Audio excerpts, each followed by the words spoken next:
Well, hello everyone. I'm Ruth Anna Smith, and I'm here today with Dr. Stephen Brodowski, and he's the author of a new book. I'm not going to say all about Vietnam, but the story is in Vietnam. It takes place in Vietnam, and he has some very amazing stories that he's going to share with us, and they're all in the book, so I know at some point you're going to want to get the book. And before we even get started, Steve, let's tell everyone where they can get your book, because they may only have a few minutes to watch this and they might want to say, yeah, I want that book. You were a surgical technician on the USS Sanctuary in Vietnam, and that's going to open the ears of a lot of people who are going to want to know about your experience on that hospital ship. So where can they get your book? I like to send everybody to Amazon.com because everybody knows Amazon.com. Mm-hmm. There's also just about any digital book publisher will have my book. Okay, and what's the name of your book? Seeking Sanctuary. It started out, the name of it was totally different. It was First Day in Vietnam. And Laura, my daughter, read it. And she said, "Oh no, Dad, you need to name it Seeking Sanctuary." She said, "Just trust me on this." And why was that? I don't know for sure, but because it's about the hospital ship Sanctuary. Yeah, the hospital ship USS Sanctuary. Did you say two hospital ships in Vietnam? There were two almost identical hospital ships. One of them was named Repose. And yours was the USS Sanctuary. And Correct. What years were you there in Vietnam? Between 1968, real close to December I got there. I'd say probably somewhere toward the end of December. The Chinese New Year started about 2 days after I got there. Which was very unlucky for me because it meant that all heck broke loose. And the Repose was right there with us for a while.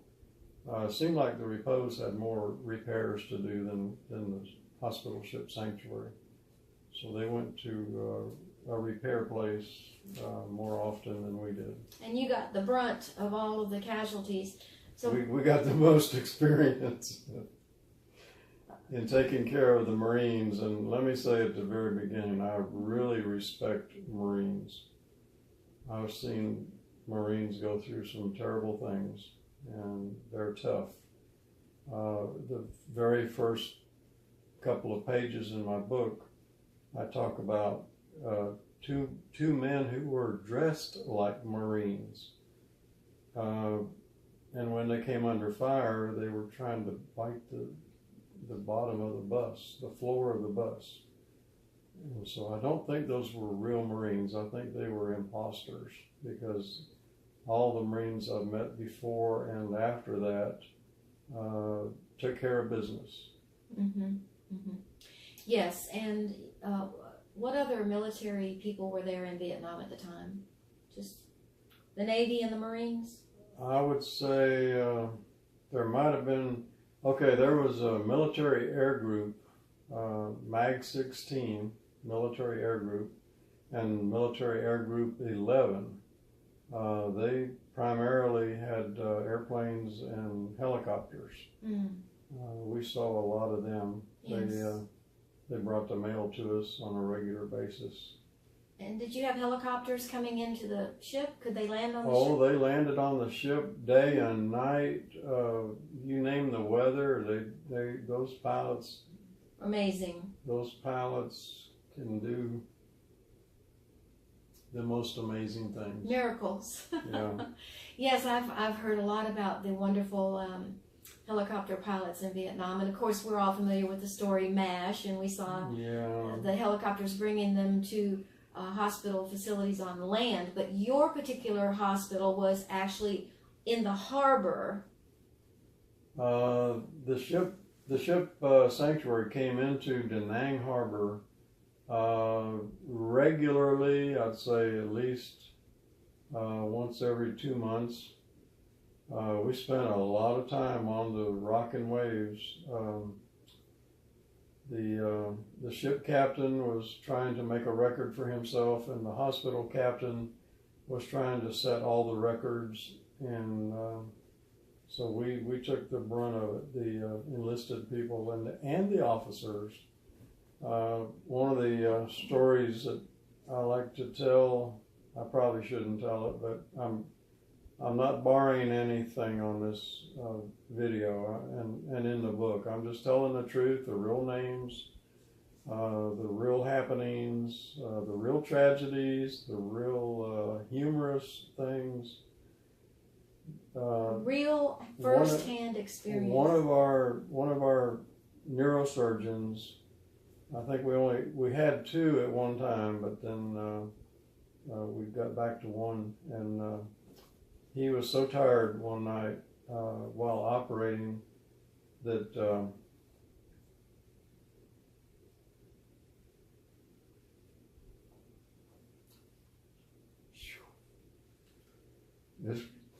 well, while you were regaining your composure. This brings back some very tough memories. Yeah. He said I have to lean against the wall a minute. Next thing you know, he's on the floor, and here's this man, here's this Marine. We got his head open. I could have put both hands in his head. His head was damaged so bad. And the surgeon was just. So his assistant said, well, what should we do, Steve? And I said, well, let's just do the best we can with what we got. We know all this dead tissue that's here that's been totally pulverized by the bullet or whatever has hit him. We're not sure what hit him. We just have to debride that stuff out of there so he has a chance to heal. And at one time I had both hands in there just helping his assistant, the neurosurgeon's assistant. And between the three of us, the circulating nurse and myself and the other technicians in the room, we figured out a plan, and we worked the plan. And I guess about 3 or 4 days later, he was in the ward, and I had a chance to go and visit him. So I went there, and he had his head all bandaged up, and you couldn't see anything but bandages. And I put my hand on his shoulder, and I said, hey, I want you to know my name is Stephen Brodowski, and I'm just checking on you. And I know you're going to get well. Mm-hmm. You're going to get well. I know you can probably hear me, so I'm going to tell you where I work. I work in the OR. My name is Stephen Brodowski, and this is the hospital ship Sanctuary. And all that time he could hear me, but he couldn't talk. And I knew he could hear me because about 4 months later, he sent a letter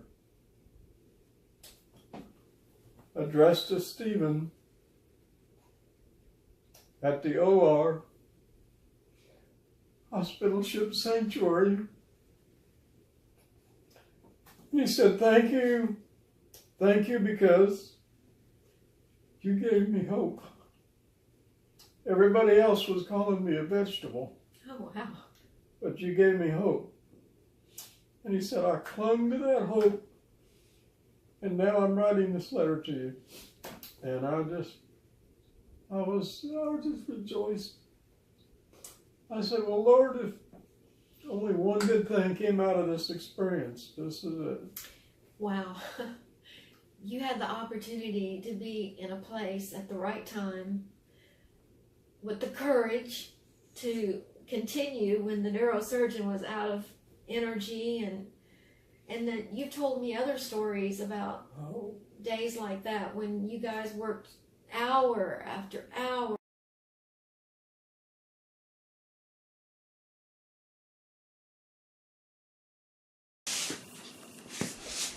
Okay, this is part 2 of my interview with Dr. Stephen Brodowski. We're talking about his new book, Seeking Sanctuary, about the time that he served in Vietnam on the hospital ship USS Sanctuary. So Steve, I'd like to go and kind of go back to the beginning of your story, and I'd like for you to tell us a little bit about your first day in Vietnam. And maybe it didn't occur to people, like when you finally arrived by airplane.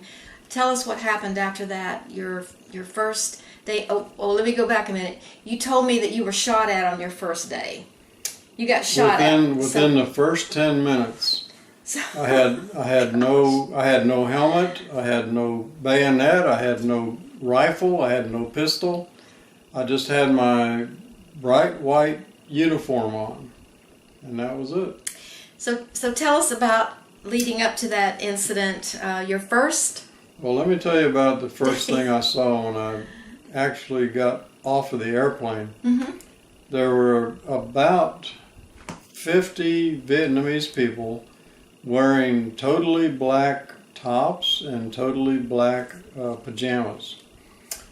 They looked just like something you'd wear to bed. And one thing I noticed was that all the women had black teeth to match their black pajamas. Okay. And the few babies that they had there, actually they probably had about 10 babies, every mother was sniffing their cheek.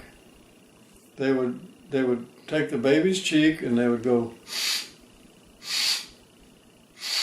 and I thought that was the funniest thing.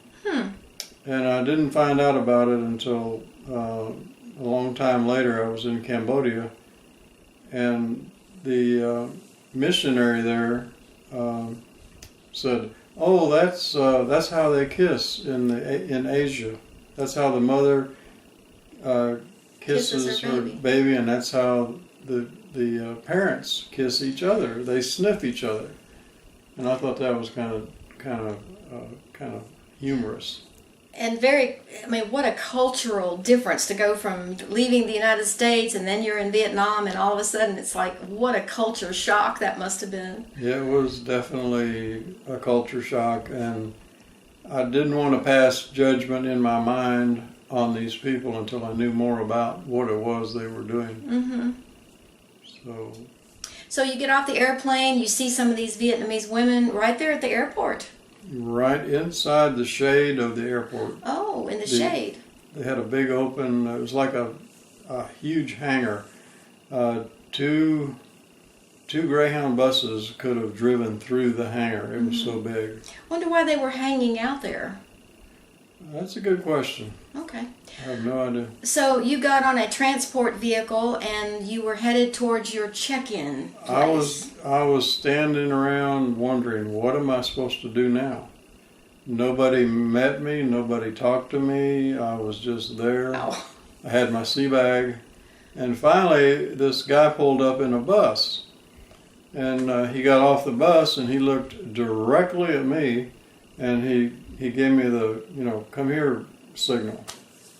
And before I could get to the bus, two men who looked like they were dressed at least as Marines, they got on before I did. And I thought, okay, well, this is going to go well, because the Marines have such a great reputation. Yeah, reputation. And so I knew I was in, good hands with the Marines. At least they looked like Marines. Right. They were dressed like Marines. But later, a few minutes later, I realized that maybe they were not Marines. They were just dressed like Marines. Because all of a sudden, we heard this little tinkle sound, kind of like a fork hitting the table. And that was the bullet hitting the bus that I was in. And then right immediately after, a microsecond after that, we heard the BAM sound. And that was the sound of the gunpowder. Now, had you already left the airport? We had gone 1 minute past the airport. Wow. And you were already fired on. Yeah. Oh my goodness. Within the first 10 minutes of being in Vietnam, I was And you had no defense, no way to defend yourself, and there you are, just out there. No bayonet, no .45 pistol, no rifle, no nothing, not even a helmet. See, it's hard to understand why no one greeted you there as you got off the plane to give you some kind of a weapon or instructions or... Everybody that I thought would speak English, I asked them the first thing, where do I get a weapon? Because it did not look like a good place to be. Really, especially without protection. Okay, so how long did this firing last on the bus? We had about, I would say, 6 bullets hit the bus. But the guy that was shooting at us, obviously his sights were way off. And instead of hitting the passengers, he hit right above the door of the bus. All 6 rounds hit the top of the door. Okay. And, so he was like a sniper that was maybe sitting somewhere by the road? I would say he wasn't.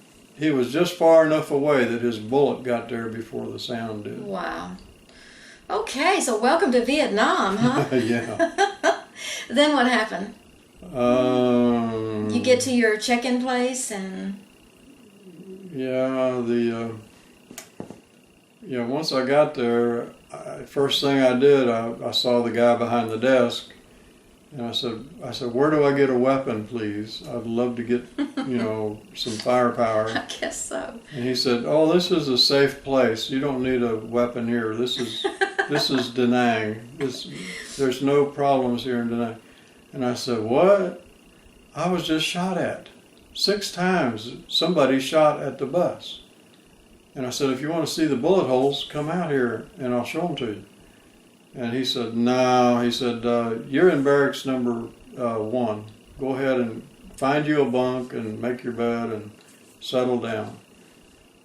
So I just happened to, do a little bit of walking around, and I saw a dumpster behind the check-in point, the check-in desk. Mm-hmm.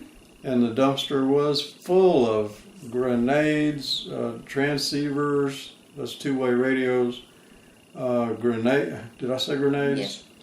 There were all kinds of rifles and pistols and ammo packages, and I thought to myself, well, why can't I just take some of these things? And at least I'd be prepared for, if we got run over, at least I could have something to fire back with. But he said, you do not touch anything in that dumpster. And he ran me away from there twice. And I'm thinking something is wrong with this picture. Here I am, I'm getting paid for war zone, and you're in a war zone. I'm in a war zone. I'm getting paid for being in a war zone, but yet I don't have anything to fight a war with, except my bare hands. Anyway, it was a bad situation, and I was so ready for a shower, and that's another story there. Mm-hmm. Yeah, I was asking you earlier, and you said it took 5 days to actually get there, and you only had, a few changes of clothes, and so you were in no place to bathe along the way, I guess. I'm not sure about that. I could have taken a bath in the sink. I do know how to do that, but it would leave a lot of water on the floor, and I opted not to do that. So basically, you were headed to spend time on the USS Sanctuary. How long did it take before you actually got on the ship? Was it a month or right away, or? Yeah, it was about a week. About a week? About a week. The guy behind the desk at the check-in point, he got kind of mad at me, and every time I'd ask him, well, I think I need to get a weapon, he'd say, no you don't, and I don't know what his beef was. Everybody else had a weapon. Everybody else that I saw, everybody had a gun of some kind, and so I'm the only one defenseless in the whole place. Well, I guess about the second night I was there, our camp was attacked by somebody friendly, and 3 mortar rounds came in, and I thought my barracks was going to get hit, but in fact all it did was the first mortar hit the post office shelter. It's like a Quonset hut. The second round that came in hit halfway between the postal clerk's shelter and my shelter. So if it had been a 4th round, it probably would have hit dead center on the barracks that I was in, the Quonset hut. And it's funny, the only guy that got hurt that night was the guy that took off running to go into the bunker. And he put his hand all the way through the screen door, and he got several cuts on his hand. But that's the only injury of anybody that occurred that night. All the people in the post office barracks, they were in the non-commissioned officers, the NCO lounge, and they were all drinking the terrible tasting beer. They flavored the beer with some kind of something to preserve it, some kind of preservative that just tasted horrible. Some people have said it was that embalming fluid. Ew. But okay. Who knows? Okay.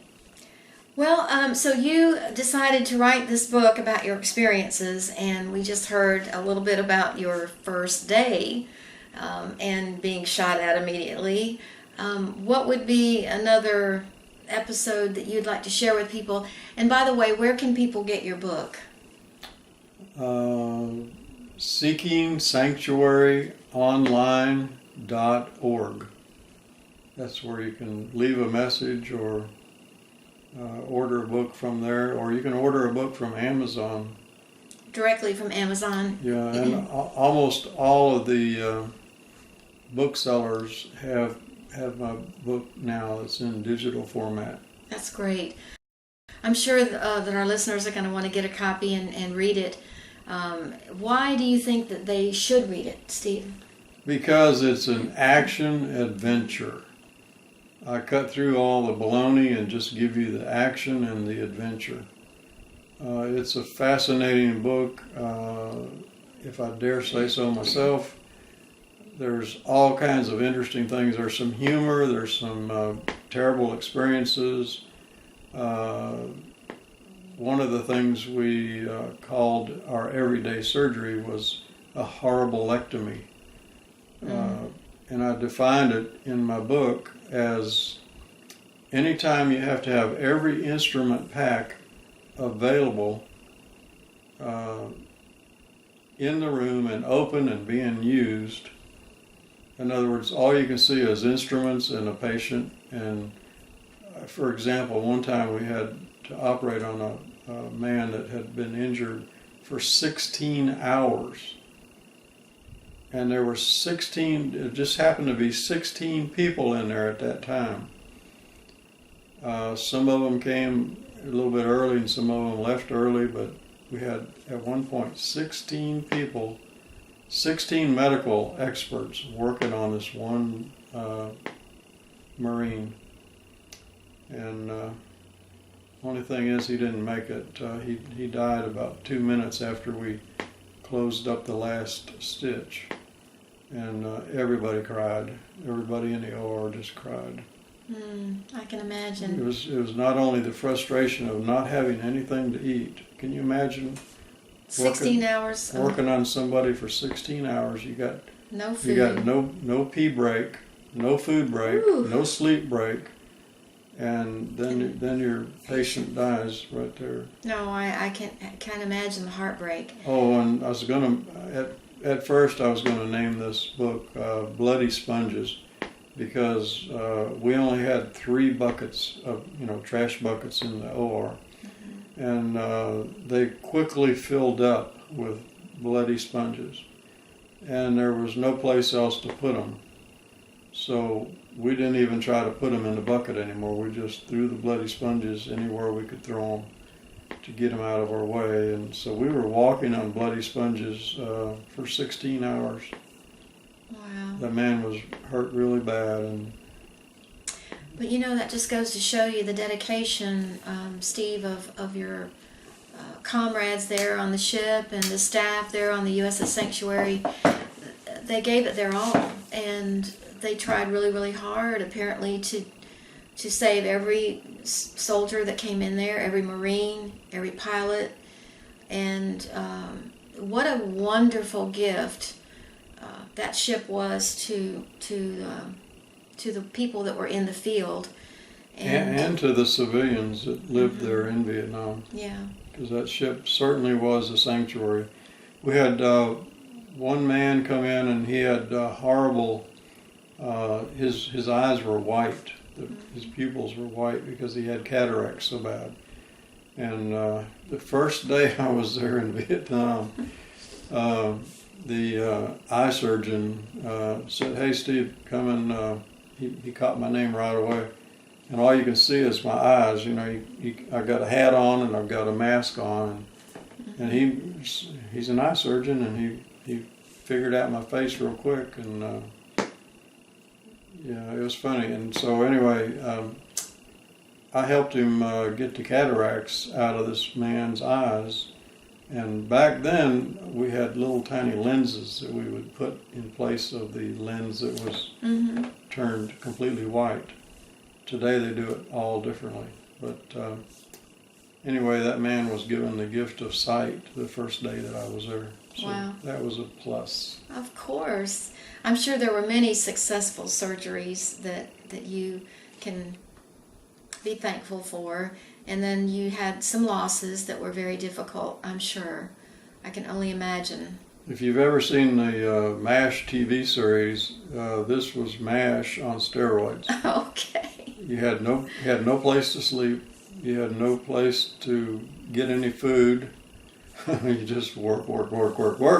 Okay. Since you brought up food, you've told me a story I want you to tell our listeners, and then let's remind them again where they can get the book. You told me, I was so shocked when you told me this story about how you went for so long and so long and so long, and finally, I mean, and it was, why wasn't anybody noticing that the surgeons in doing surgery weren't getting anything to eat? How is it possible that no one was paying any attention to the fact that you guys needed food and sustenance to keep going?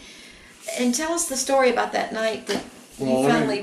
Let me tell you about this one man. He was a Christian, and he kept saying, "Oh Jesus, oh Jesus, oh Jesus." And so wow. At one point, when I was between horribilectomies, I went over to him and I prayed with him, and I said, "Lord, I just believe that this man is going to be healed, and he's going to be just fine. He's going to be restored to 100% health," and so on and so forth. And then 11 hours later, I came out of the horribilectomy that I was involved in at that time, and he is still there 11 hours later, and they still haven't got to him. Oh no! So could you say, "Well, excuse me, sir, I got to go eat some lunch. Oh, I know. Oh, I got to go eat some supper. I got to go rest in my bunk while you're laying there and you're wounded." Well, he had, listen, the men, when they came in, they all got a shot of morphine, and they were feeling very good. Oh, well, that's good to know. So don't worry about the men hurting. We had all the modern medicine. Painkillers. Yeah, morphine was a big thing back then. They had these little tiny shots. You peel off the top and stick it in them, and they got instant morphine. So nobody suffered. Morphine was there to make sure. But your point was that when a man's been laying there for 11 hours waiting for surgery, how do you say, "I got to go get something to eat"? Yeah, he had to get about, in that 11 hours, he probably had 4 morphine shots. Little tiny ones, just the ones that just kind of numb, take the edge off. But the fact that he had to lay there for that length of time just really bothered me. But where was the rest of the staff on the ship that was taking care of you guys? Oh boy. It's like you were down there. We were in a war zone, and everybody was working overtime, double time, triple time, no sleep whatsoever. It was one tough time for everybody. Wow. Everybody on the ship suffered. That's, we just can't fathom that. Women, teenagers, children who don't understand war, it's hard to fathom. Oh, can I tell you about the hamburger that disappeared in 3.5 seconds? Sure, tell us about the hamburger. Okay, we lost track of time because we were down below decks. We can't see the sun, we can't see the moon, we can't see outside. We're in 4 green walls. Wow. 24 hours a day, 7 days a week. So I finally got to a point where I didn't mind so much being awake, for 4 days in a row. But when I didn't have any food at all, my body just refused to motivate. My body just did not want to move. And so I found a place to go lay down. And as sure as I laid down, here comes one of the Navy nurses, a female Navy nurse. And she said, "Mr. Brodowski, I'm going to send you to the brig if you don't get up and set up this room for a herbectomy."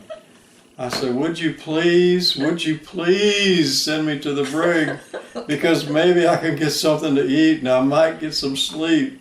Would you please? Oh. And she said, well, when was the last time you ate? I said, it's been over 2 weeks. Haven't had a thing to eat in 2 weeks. Haven't had time to eat anything. And my friend was right there with me, and he said, yeah, that's true. She said, well, what about midnight rations? Well, midnight rations is when a guy comes out and he sees a bunch of hungry guys, and he throws the 1 jar of jam that he's allowed to give out and 1 loaf of bread. The jar of jam was gone in 3 seconds. The bread was gone, and it took about 6 seconds for that whole loaf of bread to disappear, because there were at least 15 to 20 guys all trying to get some food at the same time. And so when I told that to the nurse, she said, I don't believe it. Well, John Pennington was my best friend, and he said, that's true. He said, that's absolutely true. We can't get anything to eat on this ship except what people back home mail to us. We do get that food. So she went upstairs to the officers' mess, the officers' cafeteria, and she came back with 2 hamburgers. John Pennington sucked one down in about 4 seconds. I sucked mine down in about the same thing. And we're talking about a great big thick burger with all the lettuce and the tomatoes and the mustard and different things. 4 seconds. Can you imagine eating a whole burger in 4 seconds? No. I didn't know I could eat so fast. And that's one of the funny things in Lord. In this whole story, this whole book. Oh, wow. And John Pennington was right behind me. He was devouring that hamburger just as fast as I was. And so she turned around and she went back upstairs and she got some more hamburgers. And she came back down, and some of the other guys smelled it. And so some of us got some food that night, and boy, was it tasty! I'll tell you. I'm sure it was. It was more tasty an hour later when I was burping up some of the nice hamburger smell. Man. Well, Stephen, it's really great that you're giving all of us an opportunity to get some insight into serving on a hospital ship. I wish you could have been there. Oh, I don't think so.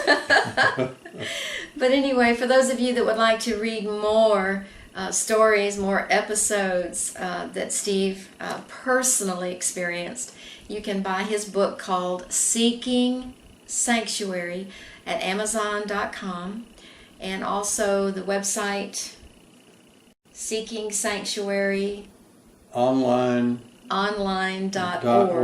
Okay. Everything's online now, so just Seeking Sanctuary online.org. Okay. In case you can't understand the first word, it's seeking, SEEKING, Seeking Sanctuary. It's a good name for a ship. Right, and it's mostly about all of his episodes on the ship. You can get it on Amazon.com. They should have named it Seeking Food and Sleep. So, well, we can either take a break and come back and do some more later, or we can just take a break now but continue taping. So would you like to share some more? What would be the favorite? I've got 100 stories to tell you. Okay. Well, which one would you like to tell us right now? Well, the only time I lost my appetite was when all the enlisted men were up on the main deck, I think it was. The main deck or the deck up from there, and we were in line to go into the chow hall. Well, a helicopter took off, a helo. It's also, a helicopter is a helo. You don't ever call it a helicopter, it's a helo. Okay. So the helo took off and immediately crashed in the ocean right beside the ship, right in front of our eyes. Oh. And there were wounded on board. They were being transported back to the shore. So anyway, we lost, all of us just were sick right then and there. They put a diver in the water to try to find any remains, and he said it's over 100 feet of water. He said it's over 100 feet deep, and he said he can't go down any further past 100. So he came back and reported his findings, and not one person survived that sudden impact with the water. Wow. And it didn't take but maybe 2 or 3 seconds, believe it or not, 2 or 3 seconds, and that helicopter was completely under the water.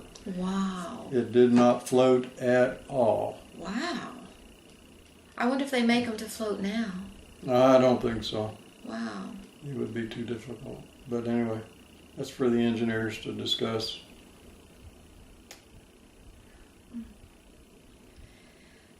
So, that was another experience. I can tell you a happy experience. There was a friend of mine who I served with for about a year at 29 Palms, California.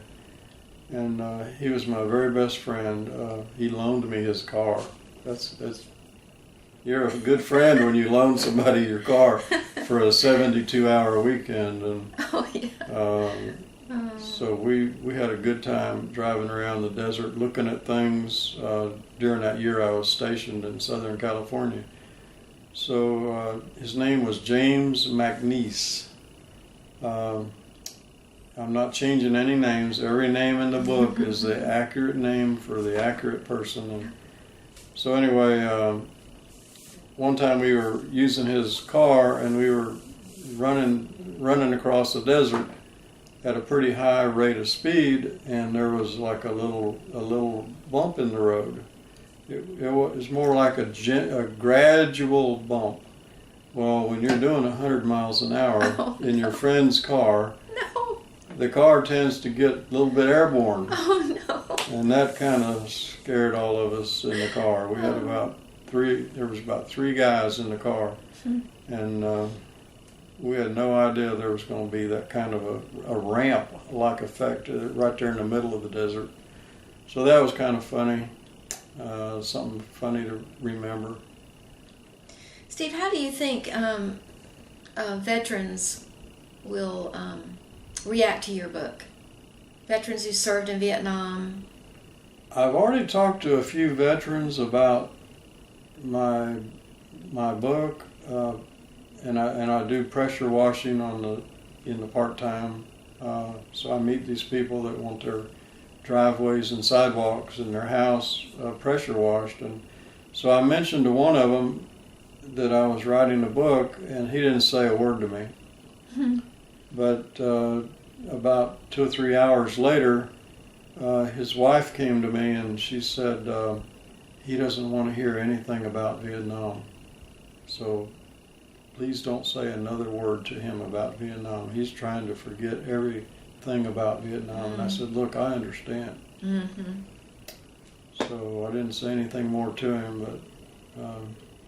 So may I point out to our listeners that it's maybe... been 50 years and there's still pain from that experience. So, well, and that's my point, is that because these men have suffered such incredible pain, maybe it's the families and the friends of these Vietnam veterans that should read your book to get some insight of what you all went through. And every engineer that has ever engineered a boat or engineered anything would love to read about this, because I go into details about some of the engineering of the ship.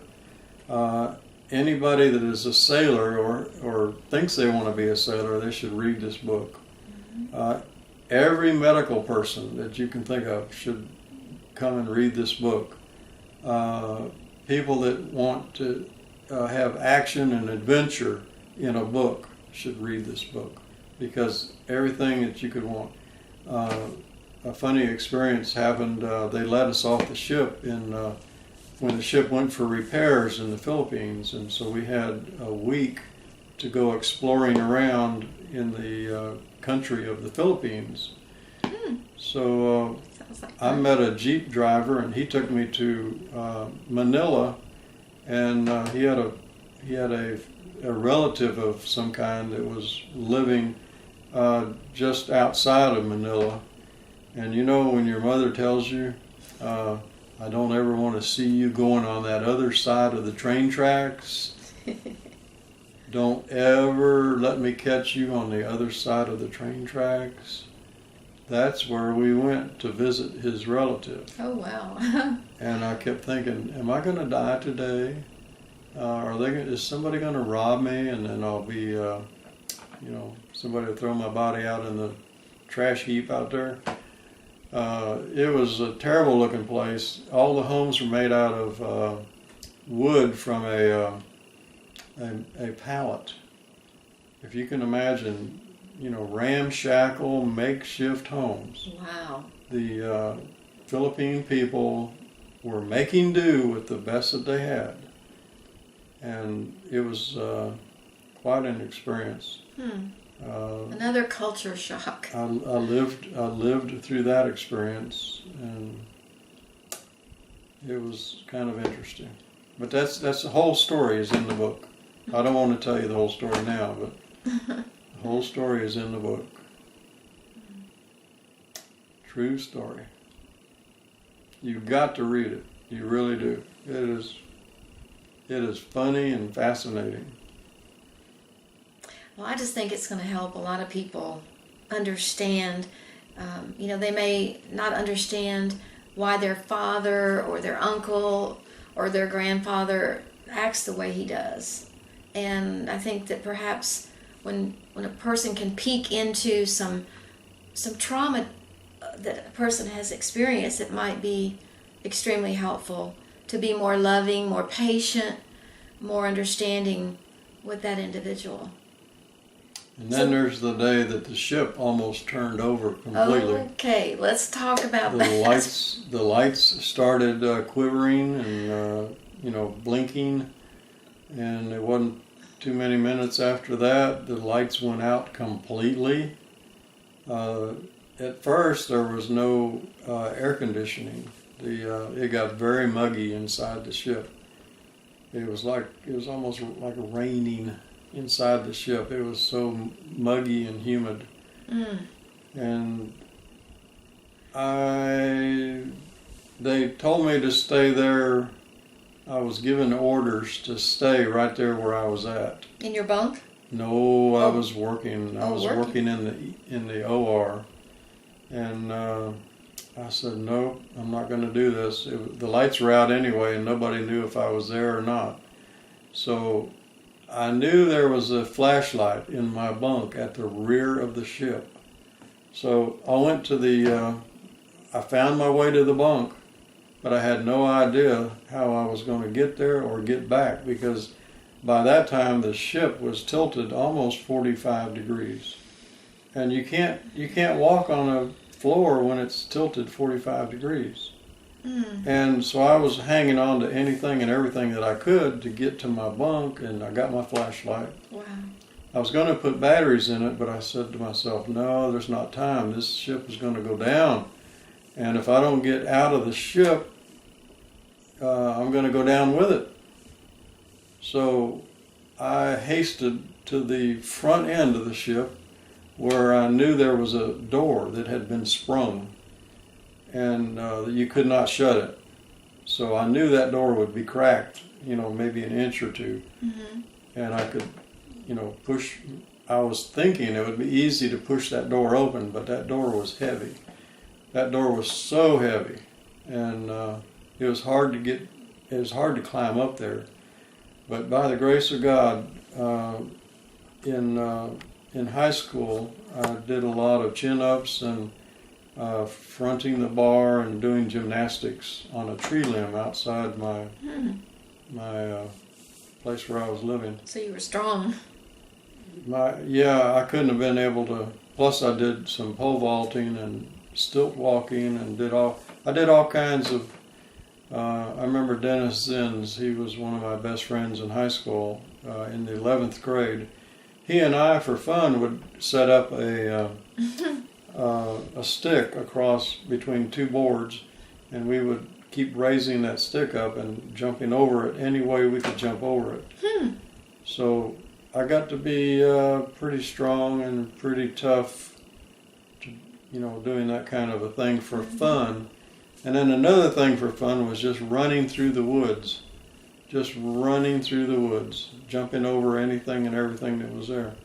I felt like I felt like I should have been born a jackrabbit. So did you get from the rear of the ship to the front of the ship? To make a long story short, I got within 75 feet of that door that I was going to try to go out of, and by that time I didn't need a flashlight anymore. There was enough sunlight coming through that door, the crack of the door, that I could climb up there, and it took a lot of effort to do it, and I got black and blue marks all over my body from trying to push that door and then get another part of my body through there. It took me at least 15 minutes to get through that door, because I'm constantly fighting the weight of that door. But to make a long story short, I got out, and I got up on the highest part of the ship at that time, and I found a raft, a CO2 inflatable raft, and I kept my hand on that thing, and I started praying. I said, Lord, there's people inside this ship that can't get out. Lord, just, I don't know, there could have been maybe as many as 1,000 people. And I just prayed and prayed and prayed and prayed and prayed. I said, Lord, I'll just give you anything if you get our ship back on, on an even keel again. But at one point in my experience, I had to go to the VA hospital, and the psychiatrist said, well, why was that one of your toughest experiences, to cause traumatic, they were, analyzing me for PTSD, post-traumatic stress disorder. And I explained to her, I said, well, how would you feel if your house where you live suddenly started turning sideways, and you couldn't walk on the floor anymore? You had to walk on where the floor meets the wall. That's the only place you could walk. In pitch dark. In pitch dark.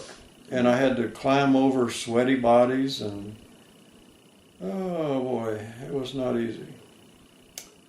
And after about an hour, I think they got the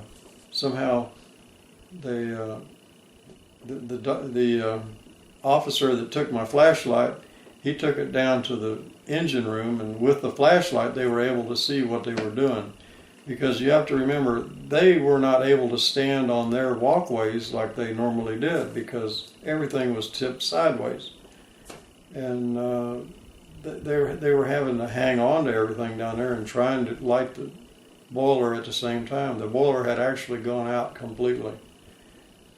And so that's what happened. The boiler went out and then caused the ship to tilt. Yeah.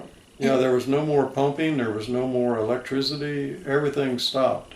You didn't tell us about the part where the officer came and confiscated your flashlight. About 75 feet before I got to my door, an officer showed up and he said, I have to have your flashlight to help them in the boiler room. And I said, take it, because I could see my target by that time. I was going to get out that door by hook or by crook. And it turns out that your flashlight saved the day. It turns out that if it wasn't for my flashlight, that ship would have sunk. Oh, man. So I bet you a lot of people don't know that. They have no idea what happened that day and how God saved their ship. But there you go, ladies and gentlemen. You've heard it right here. There's a lot more to the story, but we're just giving you something an idea. Impressed you to go back to your bunk and get that flashlight. Little did you know that it was needed to save the ship. I just assumed that everybody in the engine room had their own source of light from a battery. Mm-hmm. Because when the ship generator went down, there were no lights anywhere. There were no emergency lights, no anything, no air, no. It was just totally black. It was like being, you know, those caves you go into and they turn off the lights so you can feel the darkness. That's what it was. It was like a dark cave inside that ship, and it was so humid. And it got so warm and so hot. What a great ending, though, that the officer took the flashlight to the boiler room. They were finally able to see what they were doing. They finally got the boiler lit again, and then the ship started gradually coming back up. Is that how that happened? Yeah, it took a period of about 2 hours. But can you imagine you're fumbling around in the dark and you're trying to, light a rod about 3 or 4 feet long that's got a wick at the end of it, and you're trying to shove that in a little small hole. Mm-hmm. All the while, at first, they were all down there with their Zippo lighters. Oh, no. Trying to get the light from the Zippo lighter. Oh, and trying to hang on to the walkway at the same time, because everything was tilted sideways and you had nowhere to walk. There was no place to walk. And yet they're trying to do this boiler relight with just Zippo lighters for light. And finally, when the guy came in with the flashlight, they could all see what they're trying to do. Wow. What a beautiful ending to that story. Wow. So listen, there's more stories like this in Stephen's book. That's just part of the story. Okay. It would take 2 hours to tell you the whole story. So they need to get the book. Get the book, Seeking Sanctuary. You'll find it on Amazon.com. And you have to put my name on there with it, because there are already some books out there with the same name, Seeking Sanctuary. Oh, So okay. Seeking Sanctuary by Stephen Brodowski. And it'll also have a picture of the ship on the cover. Right. And you can kind of see a little bit of it back here on the wall. And you can see the bullet holes in the book. So that's one way you'll know too. Yes, Stephen Brodowski. If you type it in search on Amazon, it will be Stephen. And then the last name is Brodowski. It's really easy to spell. B-R-O for bro, and then D-O-W for Dow, and then ski, S-K-I, Brodowski. You could do a search on Amazon, and his book will come up that way too. Okay. And this is my bronze star and a bronze star. I got 2 bronze stars for being there on the ship during that time. There's a service medal, hold this up a little bit higher here. My daughter made this for me. And I'm going to try to get it up here a little bit closer so you can see the ship and the medals that he received for his service in Vietnam on the USS Sanctuary. Okay. Well, thanks for being with us.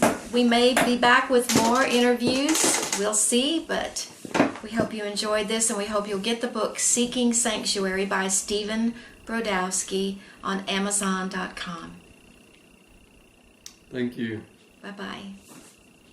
I salute all the Marines out there that are reading this book. Oh, yes. Every single person that was in Vietnam, we dedicate this work to you. We hope it helps.